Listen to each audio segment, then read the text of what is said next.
Sir আমার 4 দিন পুজোয় ছুটি চাই। ছুটি? সেটা আবার কি জিনিস? মানে পুজোয় আমি 4 দিন অফিস আসবো না। ও তাই বলো, অফিস আসবে না? তো বাড়ি বসেই কাজ করো চাই। আরে স্যার আমি বাড়িতে বসেও কাজ করবো না। বাড়িতেও কাজ করবে না, অফিসও আসবে না, তাহলে করবেটা কি? চপ ঘুগনি বেচবে? না স্যার, পুজোয় 4 দিন ঘুরতে যাব। ও তো ডিউটির পরে চলে যাবে? না স্যার, আমার তাও 3 দিন ছুটি চাই।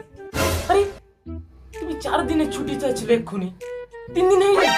একদিন আমি ম্যানেজ করতে পারি। ও তাই নাকি? তাহলে যাও, একদিন ছুটি তোমার। আরে স্যার আমি একদিনের ছুটি চাইছি না, তাহলে কয়দিন চাইছো? 3 দিনের চাইছি।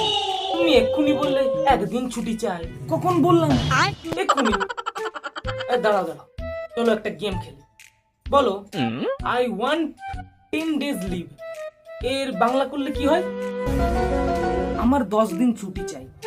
তাহলে এর থেকে 9 দিন বিয়োগ করে দিয়ে যদি বলো, তাহলে কি হবে? কি হয় আবার? আমার একদিন ছুটি চাই। ব্যাস হয়ে গেল। তুমি একদিন ছুটি চাইলে, আমি দিলাম। আরে স্যার না না না না, আমি আর কিছু শুনবো না। Hello hello hello